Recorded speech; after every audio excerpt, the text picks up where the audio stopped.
Hello అండి. Welcome to నవలా హృదయం. ఈ వీడియోలో ధ్వనితరంగం నెక్స్ట్ పార్ట్ చూసేద్దాం. కథలోకి వెళ్ళిపోదాం రండి. బయటకు వెళ్లిన తరణ్ కళ్ల ముందున్న సిటీని చూస్తూ, నువ్వు ఇక్కడే ఉన్నావని నా మనసు చెబుతోంది. నేను పీల్చే గాలి చెబుతోంది. నీకోసం వస్తున్నా ధ్వని. మనసులోనే గంభీరంగా చెప్పుకొని నగర వీధులలో కలిసిపోయాడు. సిటీలో ఉండే ప్రతి గుడి, టూరిస్ట్ ప్రదేశానికి వెళ్ళాడు. లోకల్గా ఉండే టూరిస్ట్ గైడ్లకు ధ్వని ఫోటో చూపించి అడిగాడు. అన్ని ప్రాంతాలు తిరిగి లేడీస్ హాస్టల్స్ దగ్గర వెతికాడు. అనాథాశ్రమాల దగ్గర విచారించాడు. కానీ ఫలితం లేదు. అయినప్పటికీ అతడిలో ఆశ చావలేదు. తన వెతుకులాటను కొనసాగించాడు. ఆఫీస్లో పని చేసుకుంటున్న తారకు ఆ రోజు అస్సలు ఏకాగ్రత కుదరడం లేదు. నొప్పితో తల పగిలిపోతోంది. అయినప్పటికీ పని పూర్తి చేయడానికి కష్టపడుతోంది. ఆమె పరిస్థితిని గమనించిన మేనేజర్ దగ్గరకు వెళ్ళి, తారా, ఇవాల్టికి నువ్వు ఇంటికి వెళ్ళి విశ్రాంతి తీసుకో. నీ ముఖం చూస్తేనే నీ ఆరోగ్యం బాగోలేదు అని అర్థమవుతోంది. పని అవ్వదు అనుకుంటే తగ్గాక ఓటీ చెయ్యి చెప్పగా తారకు కూడా ఇంటికి వెళ్లడమే మంచిది అనిపించింది. వెంటనే మేనేజర్కు థ్యాంక్స్ చెప్పి బస్ ఎక్కేసింది. రాత్రి కూడా నిద్ర లేకపోవడంతో బస్ ఎక్కగానే కిటికీకి ఆనుకొని పడుకుండిపోయింది. తన స్టాప్ రాగానే కండక్టర్ లేపగా మెలకువ వచ్చి బస్ దిగి అపార్ట్మెంట్ వైపు అడుగులు వేసింది. లిఫ్ట్ ఆగగా తమ ఫ్లోర్లో అడుగు పెట్టడానికి సంకోచించింది ఆమె. నిన్నటిలా తన గుండె చప్పుడు మళ్లీ వినపడుతుందేమో అన్న భయం ఆమెది. సంకోచిస్తూనే లిఫ్ట్ బయట అడుగుపెట్టింది. శబ్దం వినపడలేదు. నమ్మకం కుదరక మెల్లగా ఇంకో 2 అడుగులు వేసింది. అయినా ఎటువంటి శబ్దం లేదు. ఆమెకు ఉపశమనంగా అనిపించింది. ధైర్యంగా ముందుకు వెళుతూనే, మరి నిన్నెందుకు అలా అయ్యింది ఆలోచిస్తూ ఇంటి బెల్ కొట్టింది. మీరాదేవి తలుపు తీసి ఎదురుగా ఉన్న తారను చూసి ఆశ్చర్యపోయింది. ఏంటి తారా, ఇవాళ మధ్యలో వచ్చేసావే? ఆరోగ్యం బాగోలేదా? ఉదయం కూడా నలతగా కనిపించావు. కంగారు పడుతూ తార నుదురు తాకి చూసింది. జ్వరం ఏం లేదమ్మా, కాస్త తలనొప్పిగా ఉంది అంతే. ఇవాళ విశ్రాంతి తీసుకుంటే సరిపోతుంది చెబుతూ సోఫాలో వాలిపోయింది తార. ఫ్యాన్ వేసి ఉండు, నేను టీ పెట్టుకొస్తాను అంటూ వెళ్ళి చక్కగా అల్లం యాలుకలు వేసి వేడిగా టీ పెట్టి తీసుకొచ్చింది మీరాదేవి. టీ తాగుతున్న తారతో, అన్నట్టు నీకొక విషయం చెప్పడం మర్చిపోయాను తారా, అది అంటూ చెబుతుండగా డోర్ బెల్ మోగింది. దాంతో తలుపు దగ్గరకు వెళ్లిన మీరాదేవికి వంటగదిలోకి కావలసిన సరుకులు పట్టుకొచ్చాడు డెలివరీ బాయ్. ఆమె అవన్నీ వంటగదిలో పెట్టి వచ్చేసరికి తన గదిలోకి వెళ్లిపోయింది తార. నిట్టూచి భగవద్గీత చదవడంలో మునిగిపోయింది మీరాదేవి. స్కూల్ పూర్తి చేసుకుని ఇంటికొచ్చిన చందు తల్లి ఆ రోజు త్వరగా ఇంటికి వచ్చేసినందుకు సంతోషించాడు. కానీ ఆమె ఆరోగ్యం బాగోలేదని తెలిసి డిస్టర్బ్ చేయకుండా బొమ్మలతో ఆడుకుంటూ ఉండిపోయాడు. సాయంత్రం సమయంలో మంచి నిద్ర తర్వాత లేచిన తార మూడ్ చాలా ఉత్తేజంగా ఉంది. కానీ ముఖంలో ఇంకా కొంచెం నీరసం కనబడుతోంది. చందును దగ్గరకు తీసుకొని బోలెడన్ని కబుర్లు చెప్పి అతడితో ఆడుకుంది. అప్పుడు చందు గేమ్ జోన్కు వెళదామని అడిగేసరికి కొడుకు కోరిక కాదనలేకపోయింది. మీరాదేవిని కూడా తీసుకొని ఇద్దరూ క్యాబ్లో గేమ్ జోన్ ఉండే మాల్కు చేరుకున్నారు.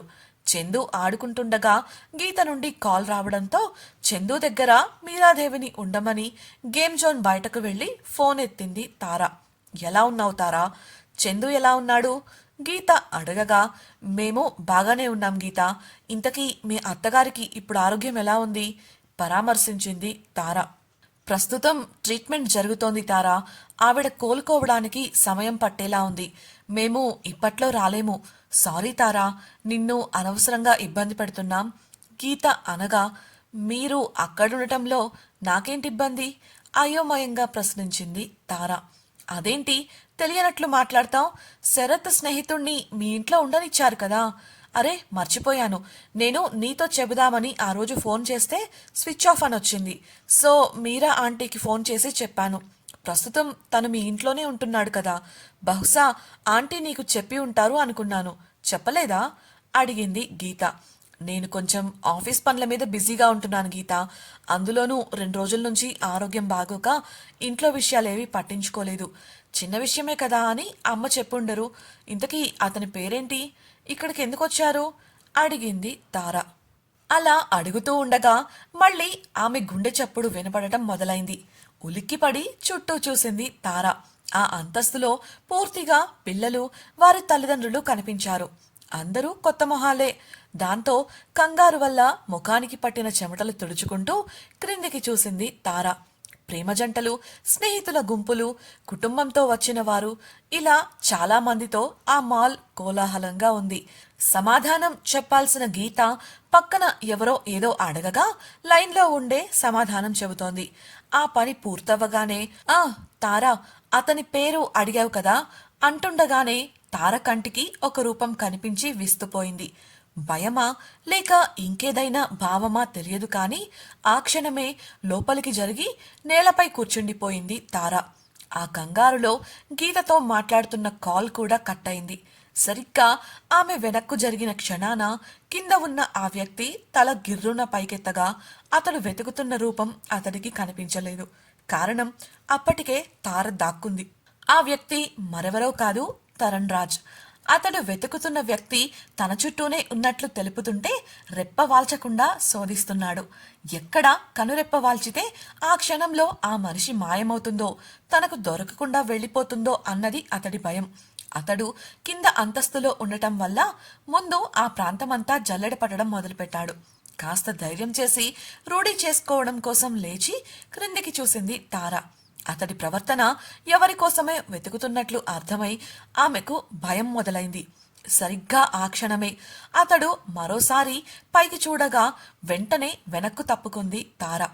ఆమెకు తెలియకుండానే కళ్లల్లో నీళ్లు తిరిగాయి. ఏం చెయ్యాలో పాలుపోక గోడకు వాలి నిలబడింది. ఆమె శరీరం చెమటలతో నిండిపోయింది. క్రింది అంతస్తు మొత్తం జల్లెడ పట్టిన తరణ్ ఎస్కలేటర్ ద్వారా మొదటి అంతస్తుకు చేరుకొని వెతుకుతున్నాడు. షాక్ నుండి తేరుకున్న తార క్రిందికి చూడగా అతడు మొదటి అంతస్తులో ఎవరికో ఫోన్ చూపిస్తూ ఆరా తీస్తూ కనిపించాడు. తాను ఉంది 3వ అంతస్తు. అతడు తనను చేరుకోవడానికి పెద్దగా సమయం పట్టదు. అప్పటికప్పుడు ఒక నిర్ణయానికి వచ్చి గేమ్ జోన్ వంక చూసింది. చందు సంతోషంగా ఆడుకుంటున్నాడు. వాడి సంతోషాన్ని పాడు చేయడం ఆమెకు ఇష్టం లేదు. అందుకే ధైర్యం చేసింది. ఎలాగో మీరాదేవి కూడా అక్కడే ఉంది కదా, ఆమె బాబును చూసుకుంటుందిలే అనుకుంటూ లిఫ్ట్ వద్దకు పరుగులు తీసింది. సరిగ్గా అప్పుడే ఎవరో ఆమెను 3వ అంతస్తులో చూశాం అని చెప్పగా లిఫ్ట్ వద్దకు వెళ్లాడు తరణ్. తార లిఫ్ట్లోకి వెళ్లగా లిఫ్ట్ కిందికి వెళ్ళింది. మొదటి అంతస్తులో లిఫ్ట్ ఆగింది. అతడు అక్కడ ఉండకూడదు అనుకుంటూ ముఖానికి కొంగు అడ్డు పెట్టుకుని ఊపిరి బిగబట్టి మరీ కొంగుచాటుగా చూస్తోంది తార. లిఫ్ట్ కోసం ఎదురు చూస్తున్న తరణ్ ముందు లిఫ్ట్ ఆగి తలుపులు తెరుచుకున్నాయి. వేగంగా వెళ్లి 3వ నంబర్ నొక్కగా లిఫ్ట్ పైకి కదిలింది. అదే సమయంలో తార ఉన్న లిఫ్ట్ తలుపులు మూసుకొని లిఫ్ట్ కిందికి వెళ్లిపోయింది. వారు ఉన్నది పక్కపక్కనే ఉన్న వేరువేరు లిఫ్ట్లు కావడం చేత ఒకరినొకరు చూసుకోలేదు. ఎంత త్వరగా వీలైతే అంత త్వరగా అక్కడి నుంచి బయటపడాలని చూస్తోంది తార. ఆ హడావిడిలో ముందుకు కదులుతున్న ఆమెకు అక్కడ చాలా మంది ఉండటంతో వేగంగా వెళ్లడం కుదరటం లేదు. పైకి వెళ్లిన తరణ్ చుట్టూ ఒకసారి పరికించి చూశాడు. ఆమె కనిపించలేదు. ఎదురుగా ఉన్న ప్లేజోన్లోకి వెళ్లగా కేరింతలు కొడుతూ ఆడుకుంటున్న చందు కనిపించాడు. ఆ జోన్లో ఎక్కడా అతడు వెతుకుతున్న మనిషి జాడ కనిపించక నిట్టూర్చి మరో షాప్లోకి వెళ్లాలని నిర్ణయించుకొని బయటకొచ్చాడు. అలా నడుస్తున్న క్రమంలో అతడి దృష్టి క్రింది అంతస్తులో ఉన్న జనంపై పడింది. అది కూడా జనాన్ని తోసుకుంటూ ముందుకు వెళుతున్న యువతిపై పడింది. అల్లంత దూరంలో ఉన్నప్పటికీ ఆమెను గుర్తుపట్టాడు తరణ్. మరుక్షణం క్రిందున్న ఆమెను అందుకోవాలని చెయ్యి చాపుతూ ధ్వని అని బిగ్గరగా అరిచాడు. మాల్లో ఎంతలా పాటలు, సంగీతం వినపడుతున్నప్పటికీ అతడి స్వరం ఆ మాల్ అంతా మారుమ్రోగింది. జనం ఉలిక్కిపడి అతడి వైపు చూడగా తార మాత్రం ఉన్న చోటనే బొమ్మలా నిలబడిపోయింది. 4 సంవత్సరాలవుతోంది ఆ పిలుపు విని. ఆ పేరును పూర్తిగా తన జీవితంలోంచి తుడిచెయ్యాలని అనుకుంది. కనీసం ఆమె తల ఎత్తి పైకి కూడా చూడలేదు. ఆ పిలుపుకు గతం క్షణంలో ఆమె కళ్ల ముందు కదిలింది. కన్నీరు వరదలా ఉబికింది. వెంటనే కళ్ళు తెరిచి ఇంకా వేగంగా జనాన్ని దాటుకుంటూ బయటకు వెళ్ళింది తార. అది చూసిన తరణ్ ఎస్కలేటర్ మీదుగా దూకుతూ పరుగున క్షణాల్లో క్రిందికి చేరుకున్నాడు. అతడి వేగం చూసి భయపడిన జనం అతడికి దారి ఇవ్వగా అతడు బయటకు వెళ్లేసరికి ఆటో ఎక్కుతూ కనిపించింది ధ్వని. అదేనండి మన తార. ధ్వని ధ్వని అరుస్తూ ఆటోను ఎలా అయినా అందుకోవాలని పరుగు పెట్టాడు తరణ్. కొంత దూరం వెళ్ళాక కూడలిలో ఒక బండి అడ్డు వచ్చి తగిలి కింద పడిపోయాడు. అతడికి ఏమైందో అని చుట్టూ ఉన్నవారు వచ్చి లేపి తడిమి చూస్తుంటే తనకు తగిలిన దెబ్బలను కూడా పట్టించుకోకుండా ఆటో వెళ్లిన వైపు చూస్తూ ఉండిపోయాడు తరణ్. ఆటో కనుమరుగవగా అతడిలో నిస్సత్తువ అలుముకుంది. కళ్ళు మెల్లగా మూతలు పడ్డాయి. ఆ వెంటనే క్రింద పడిపోయాడు తరణ్. అతన్ని పట్టుకున్న చుట్టుప్రక్కల వారు వెంటనే ఆస్పత్రికి తీసుకెళ్లాలని నిర్ణయించుకున్నారు. ఆటోలో కూర్చున్న తారకు ఒకటే గుబులుగా ఉంది. ఇదేంటి ఇలా వచ్చాడు? కొంచెంలో తప్పించుకున్నాను, కానీ తను నన్ను చూసేశాడు కదా, ఇప్పుడెలా అని ఆలోచిస్తుండగా తాను మీరాదేవికి వచ్చేస్తున్నట్లు చెప్పలేదన్న విషయం గుర్తొచ్చింది. వెంటనే ఆమెకు ఫోన్ చేసి కొంచెం ముఖ్యమైన పని పడటం వల్ల బయలుదేరి వచ్చేశానని, చందు ఆడుకున్న తర్వాత జాగ్రత్తగా ఇంటికి తీసుకురమ్మని చెప్పింది.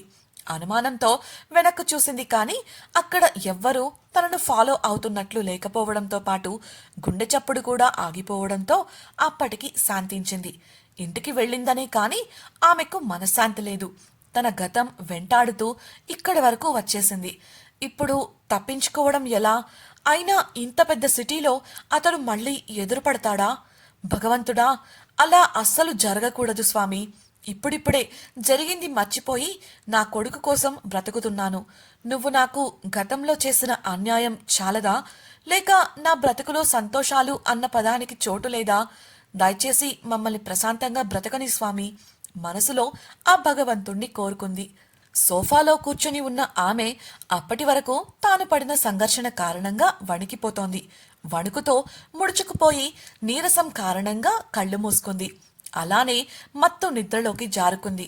మత్తుగా కష్టంగా కళ్ళు తెరిచాడు తరణ్. తాను ఎక్కడ ఉంది తెలియక చుట్టూ చూడగా అది ఆసుపత్రి వార్డు అని అర్థమైంది. లేచి చేతికున్న సెలైన్ సూది తొలగిస్తుండగా నర్స్ అది గమనించి పెద్దగా "ఏం చేస్తున్నారు మీరు?" అంటూ అరిచింది. ఆమె అరుపుకు అలర్ట్ అయిన ఆసుపత్రి సిబ్బంది కొందరు గబగబా లోపలికి రాగా అప్పటికే అతడు సూదిని తొలగించి దూరంగా విసిరేసి బయటకు నడిచాడు. సిబ్బంది అతడిని పట్టుకోవాలని చూస్తుండగా డాక్టర్, మీ పరిస్థితి ఏమీ బాలేదు, ఇప్పుడు మీకు విశ్రాంతి అవసరం, లేదంటే ఇబ్బంది పడతారు అంటూ సర్దు చెప్పాడు. అతడి మాటలు చెవికెక్కించుకోకుండా తన పర్సు నుండి కార్డు తీసి "చావను కదా, బిల్స్ క్లియర్ చేయండి" అని గంభీరంగా చెప్పాడు తరణ్. అతడి ఈ వింత ప్రవర్తనకు అక్కడున్న వారికి మతిపోయింది. డాక్టర్ నిట్టూర్చి సిబ్బందికి సైగ చేయగా నిమిషాల్లో వాళ్లు ఫార్మాలిటీస్ పూర్తి చేశారు. డాక్టర్, మీ చేతికి గాయమైంది, ముఖంపై ఉంది చిన్న గాయమే, అందుకే బ్యాండెడ్ వేశాం, రోజు మార్చి రోజు కట్టు మార్చుకోవాలి, ఇన్ఫెక్షన్ అవ్వకుండా చూసుకోండి, ఇవిగోండి ఈ మందులు సమయం ప్రకారం వాడండి అంటూ మందుల చీటీ రాసి చేతికిచ్చాడు. కార్డుతో పాటు ఉండటంతో అతడు దాన్ని కూడా పర్సులో పెట్టేసుకున్నాడు. మరుక్షణమే అక్కడి నుండి బయటకు వెళ్ళిపోయాడు తరణ్. ఆటో ఎక్కి డ్రైవర్కు ఏదో చెప్పి కూర్చున్నాడు. మీరాదేవి చందును తీసుకుని ఇంటికి వచ్చింది. ఆమె తలుపు వేసేలోపు హాల్లోకి వచ్చిన చందు తారను చూసి భయంగా నిలబడ్డాడు. అతడెందుకు అలా నిలబడ్డాడో అర్థం కాని మీరాదేవి హాల్లోకి వచ్చి చూడగా "వద్దు, వదులు, వదిలై ప్లీజ్" అంటూ నిద్రలో కలవరిస్తూ ఉంది తార. ఆమె ముఖంలో భయం తెలియగా నిద్రలోనే ఆమె కళ్ళు కన్నీటి సంద్రాలయ్యాయి. "తారా, అమ్మా తారా, ఏమైంది తల్లి? ఏదైనా పాడుకలా?" తట్టి తారను నిద్రలేపింది మీరాదేవి. కళ్ళు తెరిచిన తార కొంగుతో ముఖం తుడుచుకొని నీరసంగా "ఏంటమ్మా, ఏమైంది?" అని అడిగింది. "మమ్మల్ని కంగారు పెట్టి మళ్ళీ మమ్మల్ని ఏమైంది అని అడుగుతున్నావా? నిద్రలో కలవరిస్తూ ఏడుస్తున్నావు. పాపం చందు ఎంతలా భయపడ్డాడో చూడు" చెబుతూనే చందు వంక చూపింది మీరాదేవి. తల భారంగా ఉండటంతో పట్టుకుని "ఏదో పీడకల అనుకుంటా అమ్మా" అంటూ లేవబోయినదల్లా పట్టు దొరకక సోఫాలో కూలబడిపోయింది తార. "తారా" అంటూ ఆమెను పట్టుకొని సరిగ్గా కూర్చోబెట్టి ఒళ్ళు తడిమింది మీరాదేవి. వేడి సెగలు కక్కుతుంటే "బాగోలేదని చెబితే మేం కూడా వచ్చేవారం కదా, ఇప్పుడు చూడు ఇక్కడే ఉండు, నేను నీకు ఏదైనా తీసుకొస్తాను అంటూ లేచి ముందుగా ఆమెకు దుప్పటి కప్పి వంటగదిలోకి వెళ్ళింది మీరాదేవి. తార మెల్లగా కళ్ళు మూసుకోగా చిట్టి చేతులు ఆమె నుదుటిని మృదువుగా తాకాయి. కళ్ళు తెరిచిన తారకు తడిపిన రుమాలును తన నుదుటిపై సర్దుతూ కనిపించాడు చందు. చిన్నగా నవ్వి, అమ్మకు బాలేదు కన్నమ్మా, నువ్వెళ్ళి ఆడుకో, మళ్ళీ అమ్మ జ్వరం నీకొస్తుంది చెంపనిమిరింది తార. చందు బేలగా చూస్తుంటే, నాకేం కాలేదమ్మా, ఉదయానికి అంతా సరైపోతుంది నచ్చ చెప్పింది తార. చందు మౌనంగా తన బొమ్మ తీసుకొని ఆమె పక్కనున్న సోఫాలో కూర్చున్నాడు. సరిగ్గా అదే సమయంలో ఆ అపార్ట్మెంట్ ముందు ఒక ఆటో ఆగింది. అందులోంచి దిగింది మరెవరో కాదు, తరణ్ రాజ్. అతడి వెనకే దిగిన డ్రైవర్, ఆ మేడంని ఇక్కడే దింపాను సార్, దిగగానే అపార్ట్మెంట్ లోపలికి వెళ్ళిపోయారు అని చెప్పగా అతడి చేతిలో కొంత డబ్బు పెట్టి పంపేసి అపార్ట్మెంట్ వంక తీక్షణంగా చూస్తూ నిలబడ్డాడు తరణ్. అసలు తార, ధ్వని ఎలా ఒక్కరయ్యారు? తరణ్ను చూసిన తార ఎందుకు పారిపోతోంది? తరణ్ ఆమె కోసం ఎందుకు వెతుకుతున్నాడు? ఇప్పుడు తారను అతడు కనిపెడతాడా? తెలుసుకోవాలనుకుంటున్నారా? అయితే ఛానల్ను సబ్స్క్రైబ్ చేసి ధ్వని తరంగం నెక్స్ట్ పార్ట్ వినేయండి. అలాగే మీకు ఈ వీడియో నచ్చినట్లయితే లైక్ చేసి మీ సన్నిహితులకు షేర్ చేయండి. మీ అభిప్రాయాలను మాతో పంచుకోవడం కోసం కామెంట్ సెక్షన్లో తెలియజేయగలరు. ఇట్లు మీ నవలా హృదయం team. Thank you for listening.